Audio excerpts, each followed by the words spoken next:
বিয়ে মানেই তো খাওয়া। আর এই গরমের মধ্যে খাওয়া মানে সেটা আসলে বলে বোঝানোর মতো না। তো আজকে আমি চলে গিয়েছিলাম একটা বিয়েবাড়ির দাওয়াত খেতে। আর সেটা হচ্ছে মুন্সিগঞ্জের বিয়ে। যেহেতু আমার বাসা মুন্সিগঞ্জে। তো মুন্সিগঞ্জের বিয়ে মানেই তো মানে ব্যাপক খাওয়া-দাওয়া। আর এটা সবাই মোটামুটি জানে। তো ১ম এ আমাকে দিয়ে দিয়েছিল পোলাও আর আমি সাথে সালাদ নিয়ে নিয়েছিলাম আগেই। কারণ সালাদ ছাড়া আমি এক লোকমা পোলাও খেতে পারি না। তারপরে দিয়েছিল ফ্রাই। আর ফ্রাইটা মুন্সিগঞ্জের এখন এটা একটা মানে রেওয়াজের মতন হয়ে গেছে। মানে যেকোনো অনুষ্ঠানে ফ্রাইটা থাকবেই মাস্ট বি।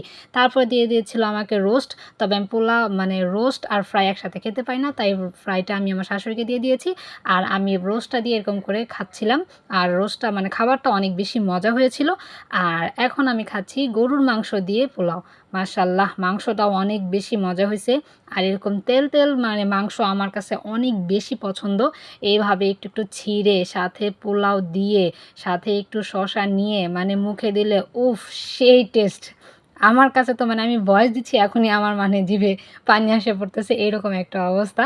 তো খাবারটা অনেক বেশি মজা হয়েছিল। আর তারপরে এভাবে পোলাও দিয়ে খাওয়ার পরে তারপরে আমি আবার একটু মানে গরুর মাংসর তেলের উপরে লেবু চিপে এবার মেখে ডলে খাচ্ছিলাম।